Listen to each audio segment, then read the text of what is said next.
Topic 2, Lesson 3, Air Masses. Guiding questions. How do global patterns such as the jet stream affect air masses? How do air masses interact to form fronts? How do the interactions of air masses result in changes in weather? Please follow along as we continue to read Topic 2, Lesson 3, Air Masses. We're not going to be doing any marking of the text right now. All I'd like you to do is follow along as we read. I did mark my paragraphs to hopefully allow you to follow along a little easier. Paragraph 1, Major Air Masses. Look outside your window. What is the weather like where you are today? The weather you see is happening due to the influence of air masses. An air mass is a huge body of air that has similar temperature, humidity, and air pressure at any given height. Scientists classify air masses based on temperature and humidity. Paragraph 2. The characteristics of an air mass depend on the temperature and moisture content of the region over which the air mass forms. Whether an air mass is humid or dry depends on whether it forms over water or dry land. For example, an air mass that forms over the ocean in Figure 1 would have different characteristics than an air mass that forms over a desert. Paragraph 3.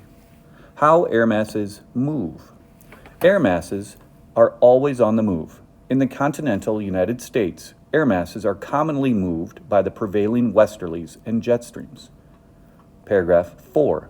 In general, the major wind belts over the continental United States, known as the prevailing westerlies, push air masses from west to east. For example, cool, moist air masses from the Pacific Ocean may be blown onto the west coast, bringing low clouds and showers.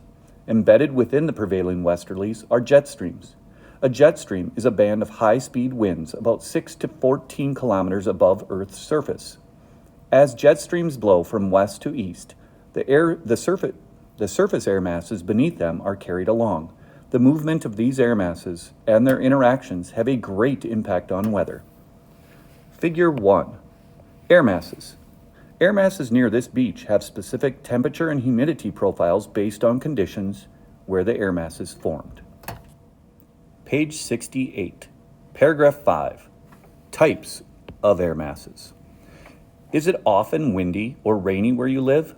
Your local weather and all the weather in North America is influenced by one of four major types of air masses: maritime tropical, continental tropical, maritime polar, and continental polar.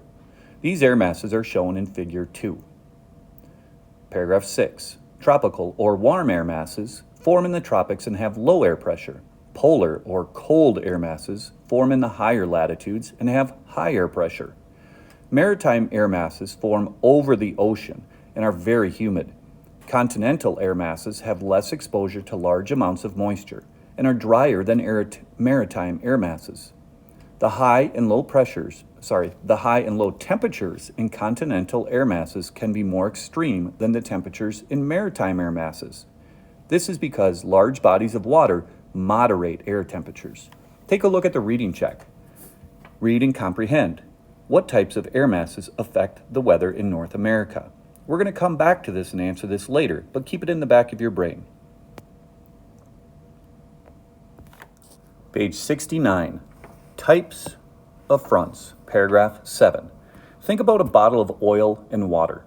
What happens when you shake the bottle? If you try this, you will see that the two substances do not mix.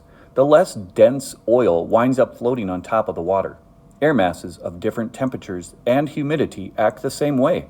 Although they move across the land and frequently collide with each other, they do not mix easily. Instead, the boundary where the air masses meet becomes a front. Storms and changeable weather often develop along fronts, like the one in Figure 3. Figure 3. A front may be 15 to 600 kilometers wide and extend high into the troposphere. Paragraph 8. The weather may be different when you leave school this afternoon than it was when you arrived in the morning. The change might be due to a front passing through your area. Colliding air masses can form four types of fronts: cold fronts, warm fronts, stationary fronts, and occluded fronts, as shown on the next two pages in Figure 4. The kind of front that develops depends on the characteristics of the air masses and the direction in which they move. Page 70. Paragraph 9. cold fronts. A cold front forms when a cold air mass runs into a warm air mass. Because cold air is denser than warm air, the warm air is pushed up rapidly as the colder air slides beneath it. Cold fronts can result in abrupt and hazardous weather such as heavy rains and winds, thunderstorms, and even tornadoes. After the front passes, the weather usually cools and the skies become clear. Paragraph 10. Warm fronts. Warm fronts. A warm front forms when a fast-moving warm air mass overtakes a slower-moving cold air mass.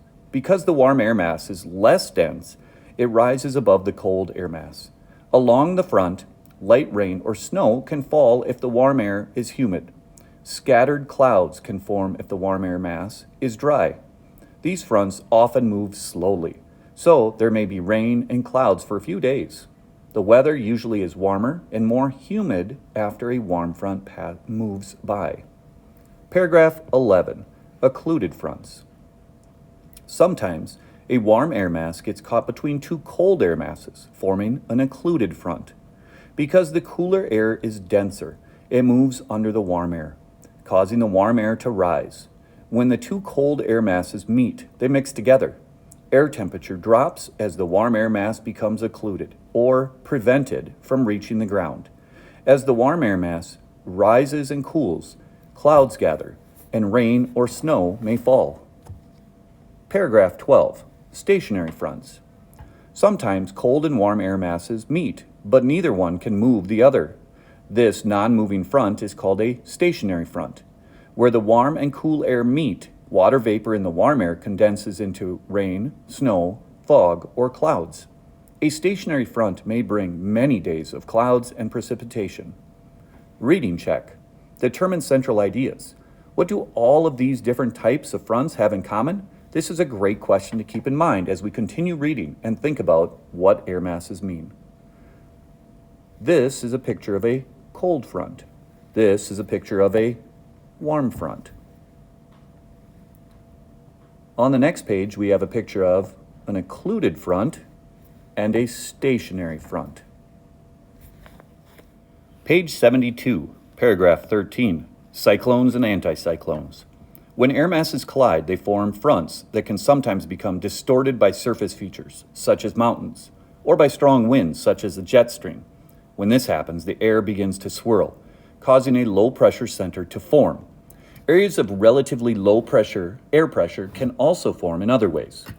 Paragraph 14, cyclones. As shown in Figure 5, a swirling center of low air pressure can form a cyclone. As warm air at the center of a cyclone rises, the air pressure decreases. Cooler air blows inward from nearby areas of higher air pressure.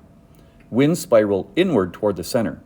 In the northern hemisphere, the Coriolis effect deflects these winds toward the right, so the cyclone winds spin counterclockwise when viewed from above. As air rises in a cyclone, the air cools, forming clouds and precipitation. Paragraph 15, anticyclones. An anticyclone is the opposite of a cyclone. It is a high-pressure center of dry air, shown by an H on a weather map. In an anticyclone, winds spiral outward from the center, moving toward areas of lower pressure. The Coriolis effect, which is the deflection of the winds toward the right, causes the winds in an anticyclone to spin clockwise in the northern hemisphere. As air moves out from the center, cool air moves downward from higher in the atmosphere. As the cool air warms up, its relative humidity drops, so no clouds form and the weather is clear and dry. Reading check. Read and comprehend. How do cyclones and anticyclones differ? Try to answer this question in your head.